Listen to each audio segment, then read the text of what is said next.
If I gave two people a seed, an apple seed, and one of them took that seed and they planted it in the ground, they gave it enough water, enough sunlight, and the soil was soft and had all the right nutrients.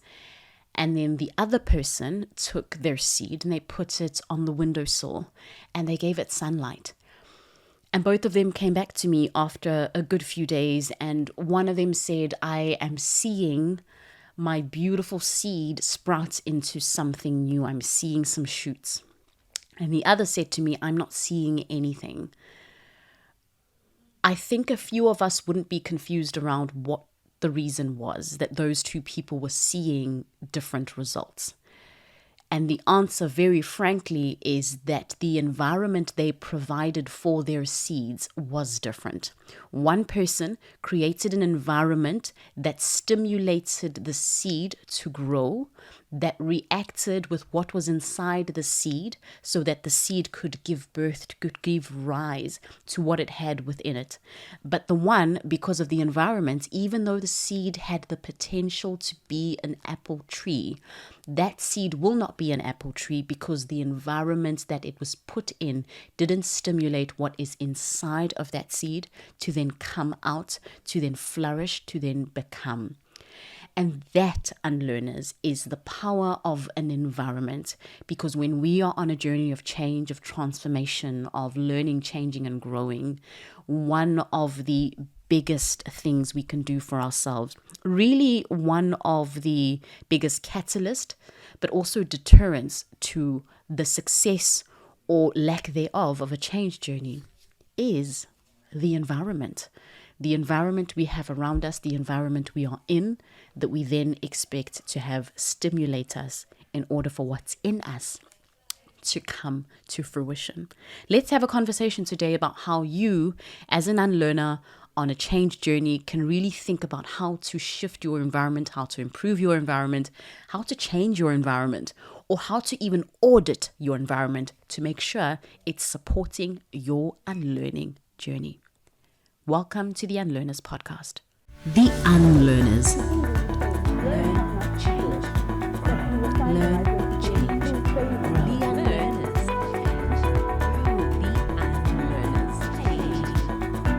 The Unlearners. The Unlearners. Learn, change, grow. This is one of my favorite subjects to talk about. Environment. It's one of those subjects that when it comes to the change journey, and this is why we are wrapping up the season with this episode, because I really would love to remind you today as we wrap up the season that one of the most powerful things that you can do for yourself on your journey of unlearning, on your journey of becoming, on your journey of unfolding is to create an environment or be in an environment, exist in an environment that will really call what's in you to step out, that will stimulate you in such a way that you will bring all of your beautiful stuff out into the world. Because very much like the seed at the beginning of the episode in the intro that we spoke about, you can have all of this beautiful potential in you. You can have all of these beautiful dreams and this vision and, so to speak, a destiny that you think is there. But if your environment doesn't call it forth, if your environment cannot speak directly to what's in you and stimulate it to come out, oh goodness, I'm so sorry, but you cannot.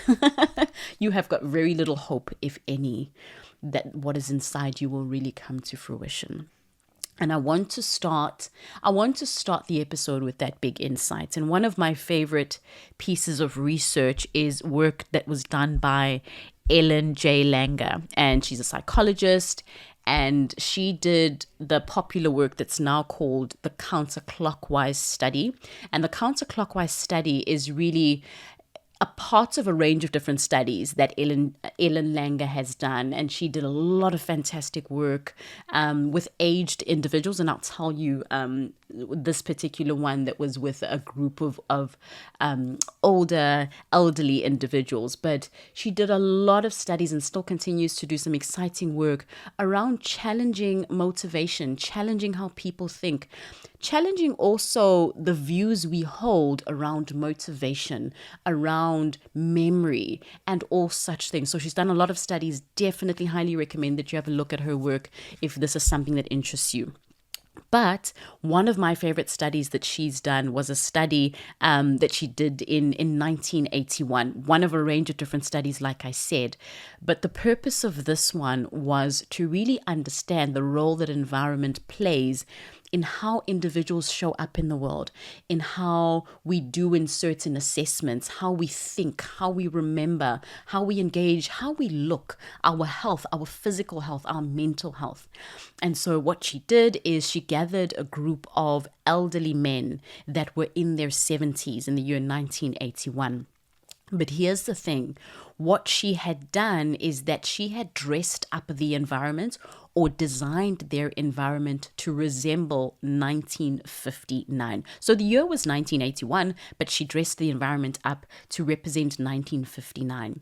And now before these elderly individuals came into the setup that she'd created, they had been run through a few different tests. So everything from how they looked, their eyesight, how sharp different senses were, to their memory, to their response in terms of their speed, agility, and things such as those. And now when they came into this environment, they were then told, and this for me is the exciting part, they were then told to act as if it was the year 1959. So imagine getting to this beautiful environment that was dressed up like a good few years ago, and you were told, just pretend you were the person that you were back in 1959. And so even the shows that were playing on radio were speaking about some of the things that were happening in 1959 when they were much younger. The shows that they saw, or everything, what they read in the newspaper was all headlines and stories and highlights from the year 1959. And they were told to act, to walk, to talk, to engage the way they would as if it was that year. Now, you can probably guess the results that Ellen Langer and her team found from this study. What they found was after taking these individuals, these elderly individuals, through the exact same test that they'd taken right at the beginning before they went into this environment, they had improved on almost all of those metrics. So things like looking younger, even, they were able to remember better. They walked, apparently one of the insights was that they walked a little bit taller. They seemed to be more confident. They had a bounce in their step. Their mental agility or mental alertness was peaked or saw a hike at the time. And so it was so interesting, and I definitely strongly recommend that you read into this one and a few of the other studies that she's done, especially with groups of elderly individuals. But what she found, and the conclusion of the study and many of her other studies as well, was that our environment, how we are stimulated by our environment, how we are motivated by our environment, has a deep and profound impact on how we change, how we learn, how we grow, how we respond, and how we engage. So from now on, I really want you to understand and to take seriously the kind of environment you have around you. Think about that seed we spoke about earlier on. If you are sitting on a windowsill, even though you have the greatest amount of potential, you cannot expect yourself to fruit and to bear fruit, so to speak, to bear those apples that you have the potential of doing so. And so the environment that you hold can sometimes be the physical things around you, the people you surround yourself with, the kind of environment that you create around you also stimulates your mental capacity. If you're speaking about the same things, engaging with the same topics each and every single day, you can't really expect yourself to be agile because you haven't designed an environment that stimulates agility. And most of us will hold, and this is the thing about transformation and change, we will hold these big, beautiful visions for ourselves, but we find that we are still holding, or we are still existing in an environment that calls us to be that outdated version of ourselves. Even though in our heads we think, no, this is who I want to be. This is where I want to go into. This is now the industry. This is now the space. This is the vision that the organization holds dear. But if the environment that we exist in, the day-to-day runnings, the whirlwind, as some experts call it, calls something different from you, that transformation, that change is going to stall, and you're actually going to move further backwards rather than even staying in the exact same place. So what do we do? What do we do when we understand that our environments can be the strongest catalyst or even the biggest deterrents to our change and transformation journeys? So 3 things that I want to share with you as you think about how to really, really ramp up your environment, how to reorganize your environment, how to move to a different environment as you wish to support your change and transformation journey. First thing that you're going to do is you're going to run an environment audit. This can look like whatever works for you, but the purpose of an environment audit is for you to go, what are the things on a day-to-day that are stimulating me, and how are they stimulating me? What result are they stirring up within me, or are they triggering within me? So for example, if I've got, and this is not the case, but just an example, if I've got a spouse who is consistently speaking in a non-encouraging way or demotivating way towards me, and I receive this constant talk every single day, and because I'm around my spouse, let's say for example, almost all day, maybe because I work from home, and this is the conversation or the kind of speak or language that is being used around me consistently, I'm going to be in an environment, in a position where I'm being stimulated in the opposite direction of my dreams and of my goals. Maybe my dreams and my goals are to see myself as someone of a subject expert who to grow in this particular industry, grow in this space, leap into the next level of my career. But if I've got a voice in my direct environment that is telling me otherwise, then this is something I will pick up in my environment audit. Is there anything else from the conversations that you are having with people to the actual environments, the places? Because an environment can also call something from you. When you live in a particular area, there is an energy there, whether it's because of the size of the place, how the place is arranged and decorated, what is around in the space itself in terms of the furniture, in terms of some of the maybe plants, whatever it is, who is in that space, who occupies it, how big is it, what does it call from you, what's the color like? All of those types of things can stimulate a certain response from you. So when you run an environment audit, you're really looking at what is in your environment, but also what is it calling forth from you? How does it make you feel? How does it make you think? And I don't believe that anything makes you think anything or makes you feel anything. All of that, I believe, is a choice that you make to feel something.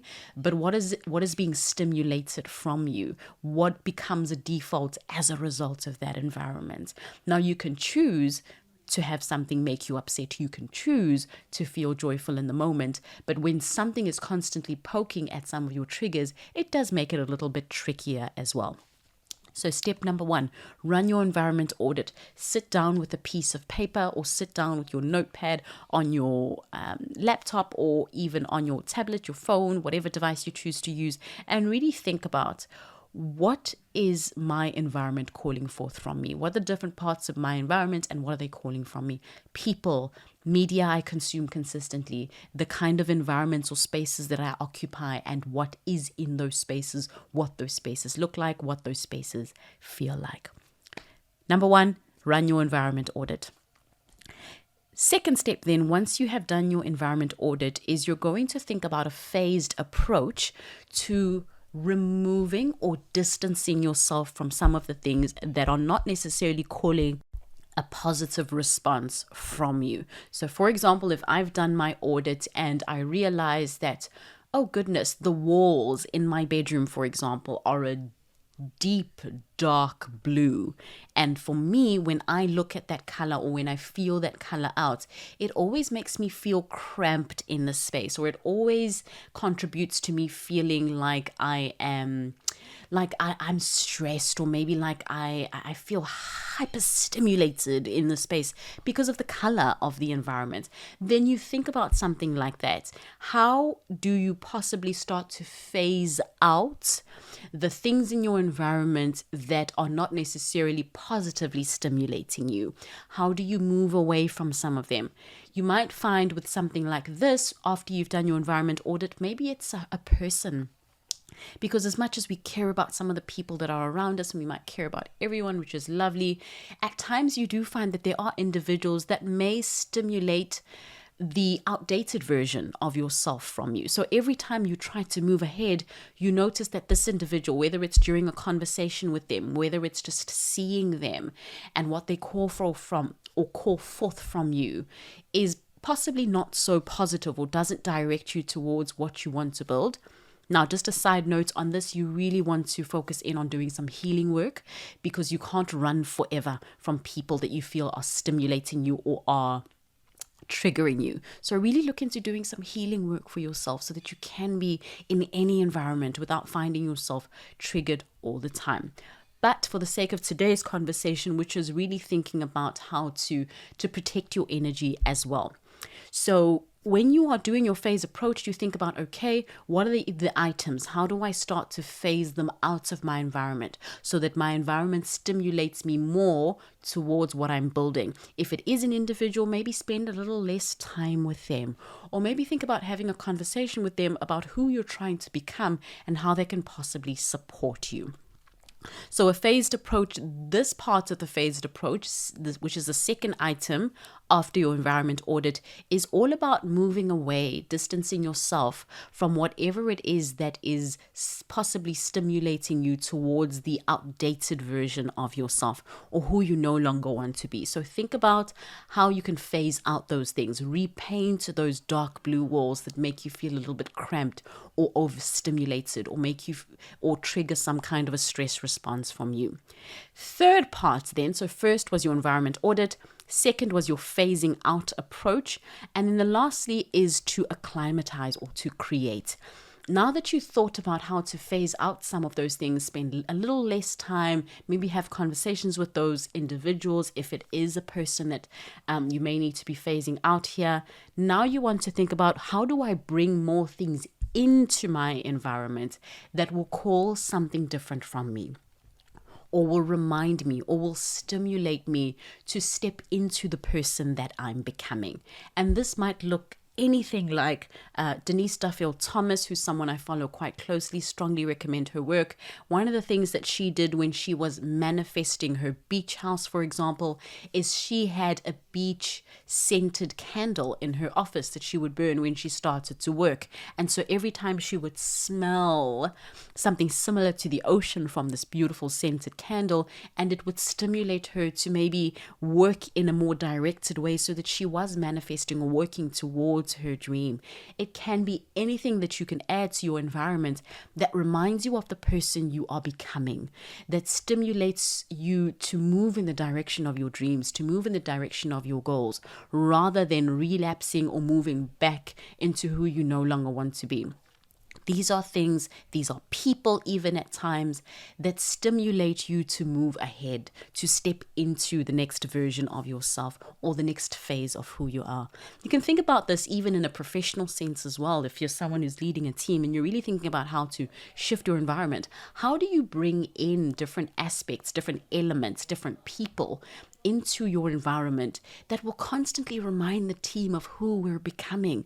Once you've phased out, think about how you can phase in all of these different aspects, different elements, different characteristics, different people that will constantly remind you and reaffirm to your mind, reaffirm to your brain that you are changing, that there is change happening here, even though it's gradual, which is probably the best way to do it anyway. You want to do organic change rather than injecting yourself with the change steroids, as I like to say, something that just has this fast growth that you don't manage.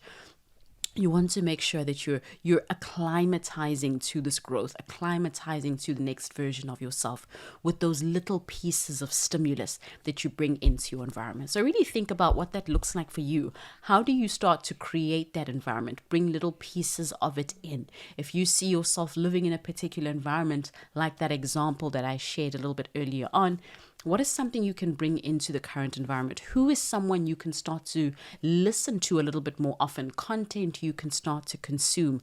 An individual you can start to follow on social media?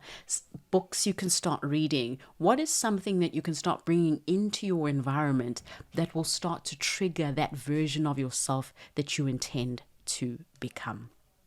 That is the final step, step number 3. So let's run through those steps once again of how you can start to think about your environment, but also supercharge your environment, change your environment, update, refresh your environment so it supports your change journey.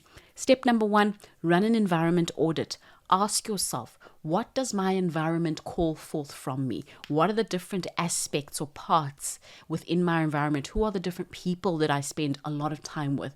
But also, what do they stimulate from me? What are the responses that they get from me? Remember the example around the seed right at the beginning. If the environment doesn't call forth or react with what's inside the seed is not going to bear its fruit. It's not going to show up the way it was born or intended to do so. So that's step number 1. Run your environment audit. And you can do one of these every month, every quarter, depending on how you feel. It might be time to do it every quarter. Really sounds good to me. Might be a really good time to sit again and go, okay, with the version of myself that I now want to be, is my environment still calling that from me? Do I feel like this environment is still inviting me to step forward and be that person? If not, you move on to step number 2, which is your phasing out approach.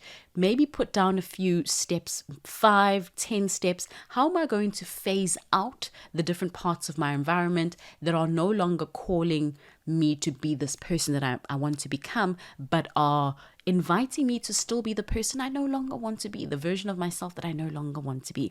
How do I phase those out and put a good few steps there, 1 step, 2 steps, so that you can acclimatize to those things being away? Otherwise, when the change happens too rapidly and you haven't acclimatized to it, you do tend to find yourself stepping all the way back to the version of yourself that is a default, that you do know that does come most naturally. Once you've put down your phased out approach, then you're now going to go into creating and acclimatizing.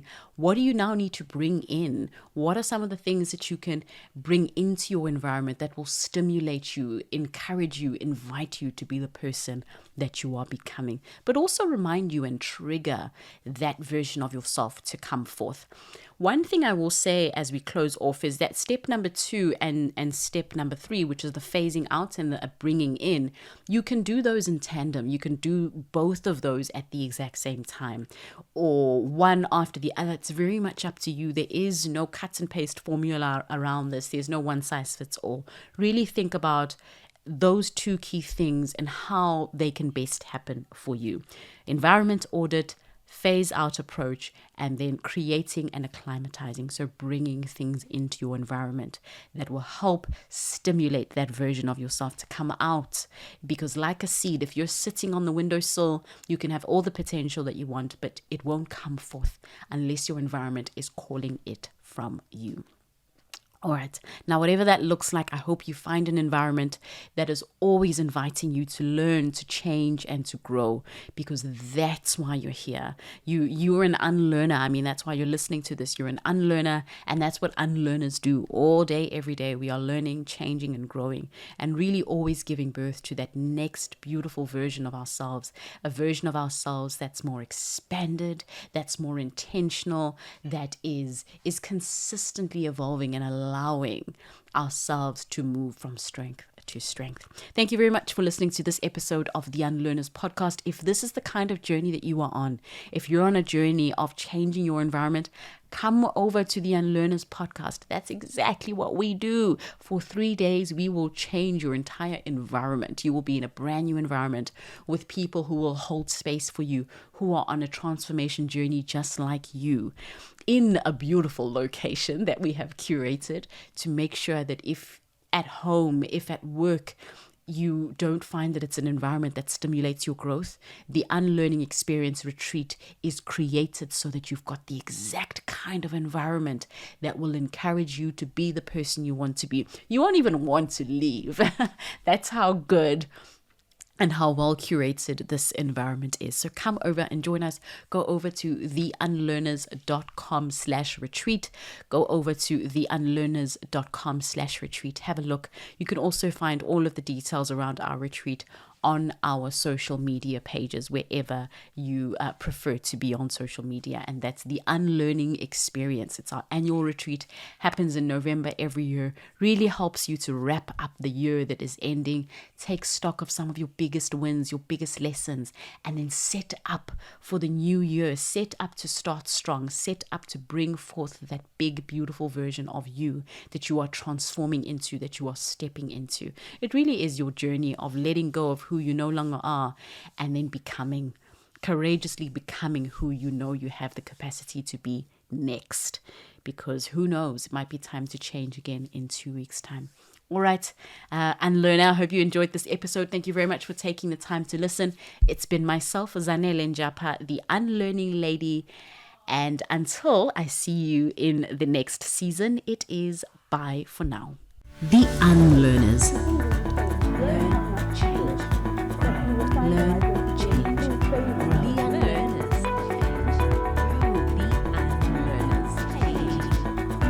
The Unlearners. The Unlearners. Learn, change, grow.